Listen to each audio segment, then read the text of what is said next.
ابو ہریرہ رضی اللہ تعالی عنہ سے روایت ہے کہ نبی اکرم صلی اللہ علیہ وسلم نے فرمایا، ایک آدمی چلا جا رہا تھا، اسے سخت پیاس لگی، وہ کنویں میں اترا اور اس سے پانی پیا، پھر کنویں سے باہر نکلا، کیا دیکھتا ہے کہ ایک کتا ہانپ رہا ہے اور پیاس کی وجہ سے مٹی کارا یعنی کیچڑ کھا رہا ہے۔ اس نے کہا کہ پیاس میں اس کتے کی بھی وہی حالت ہے جو میری تھی۔ بس وہ کنویں میں اترا، اپنے موزے میں پانی بھرا، اپنے منہ سے اسے پکڑا اور کنویں سے اوپر آ کر کتے کو پانی پلایا۔ اللہ نے اس کے اس عمل کی قدر کی اور اسے بخش دیا۔ صحابہ نے عرض کیا، یا رسول اللہ، کیا چوپاؤں میں بھی ہمارے لیے اجر و ثواب ہے؟ آپ صلی اللہ علیہ وسلم نے فرمایا، ہر زندہ جگر میں ثواب ہے۔ یہ روایت صحیح بخاری و مسلم کی ہے۔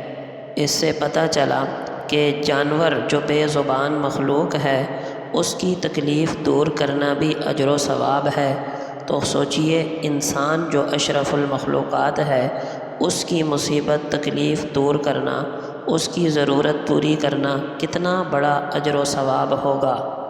حضرت سراقہ بن مالک رضی اللہ عنہ سے روایت ہے کہ میں نے نبی اکرم صلی اللہ علیہ وسلم سے پوچھا، نامعلوم اونٹ میرے حوضوں پر آتے رہتے ہیں، اگر میں انہیں پانی پلاؤں تو کیا مجھے ثواب ملے گا؟ تو آپ صلی اللہ علیہ وسلم نے فرمایا، ہاں، ہر زندہ جگر میں اجر و ثواب ہے۔ یہ روایت ابن ماجہ کی ہے۔ اس کا بھی یہی مطلب ہے کہ جانور کو، چوپائے کو پانی پلانا اور اس کی ضرورت پوری کرنا اجر و ثواب کا باعث ہے۔ حضرت انس بن مالک رضی اللہ عنہ سے روایت ہے کہ نبی اکرم صلی اللہ علیہ وسلم نے فرمایا، قیامت کے دن جنتی صفیں بنائے کھڑے ہوں گے، تو ایک آدمی دوسرے کے پاس سے گزرے گا تو کہے گا، اے فلاں، کیا تجھے یاد نہیں کہ ایک دن تو نے پانی پینے کی خواہش کی تو میں نے تجھے پانی پلایا تھا؟ فرمایا وہ اس کی سفارش کرے گا۔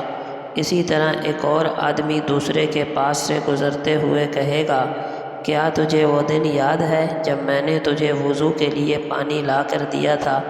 بس وہ اس کی بھی سفارش کرے گا اور اس کی سفارش مقبول ہوگی۔ یہ ابن ماجہ کی روایت ہے۔